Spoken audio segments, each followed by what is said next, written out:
Grazie Presidente. Chiederei ai colleghi di prestare attenzione a questa mozione perché pone un tema rispetto al quale abbiamo discusso un po' pochino in quest'Aula.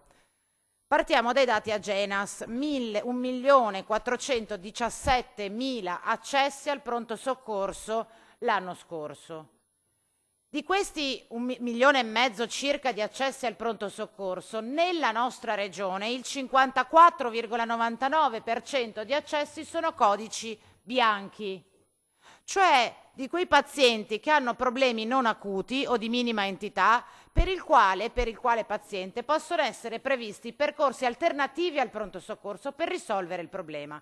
Ora guardate, qui c'è un primo dato anomalo della nostra regione, perché di fronte al 55% di codici bianchi della regione del Veneto, subito dopo nella classifica dei codici bianchi abbiamo la Valle d'Aosta col 28%, il Friuli col 17%, l'Emilia Romagna col 13%. Allora la prima domanda che rivolgeremo alla Giunta, se ce ne fosse anche uno di membro della Giunta in questo momento in aula, ma non ce n'è nemmeno uno, è la ragione, la spiegazione di questa esplosione, noi l'abbiamo chiamata boom, di codici bianchi nei nostri pronti soccorso rispetto a tutte le altre regioni italiane.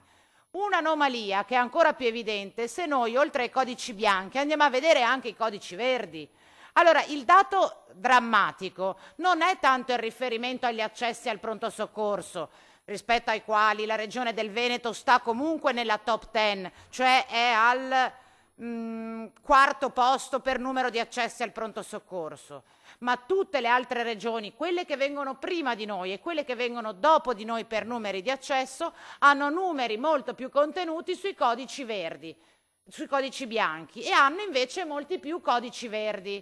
Allora noi ci siamo chiesti qual è la differenza tra un codice bianco e un codice verde?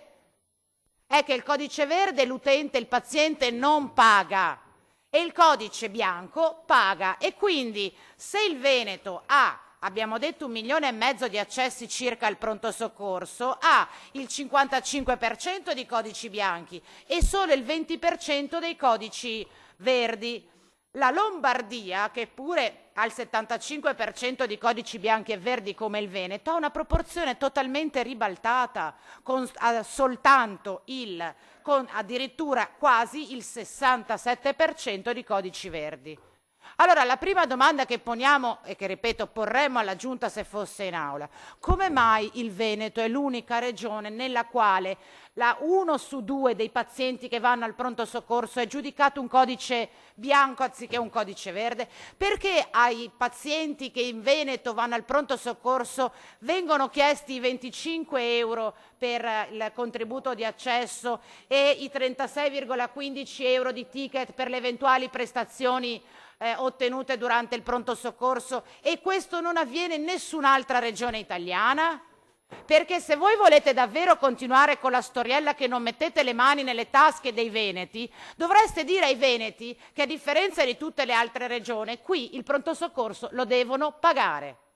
E lo devono pagare per quei codici bianchi e verdi che potrebbero avere una soluzione diversa dal pronto soccorso, cioè potrebbero risolvere il loro problema di salute andando da un medico di base se ne avessero uno, accedendo alla guardia medica se ce ne fosse nei territori, e in generale ricorrendo a quella medicina di prossimità e territoriale che voi in questi ultimi 15 anni avete smantellato.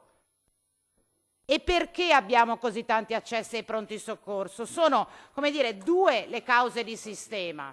Uno riguarda le liste d'attesa, perché guardate, se io devo prenotare una visita cardiologica e devo aspettare 6 mesi per averla, faccio prima ad andare al pronto soccorso, metto nell'ordine che devo stare lì 8-9 ore, ma vado a casa con l'elettrocardiogramma fatto. 2. La carenza di medici di medicina generale, che in questa regione sono profondamente in sottodotazione per colpa di una mancata programmazione regionale che parte almeno dal 2014.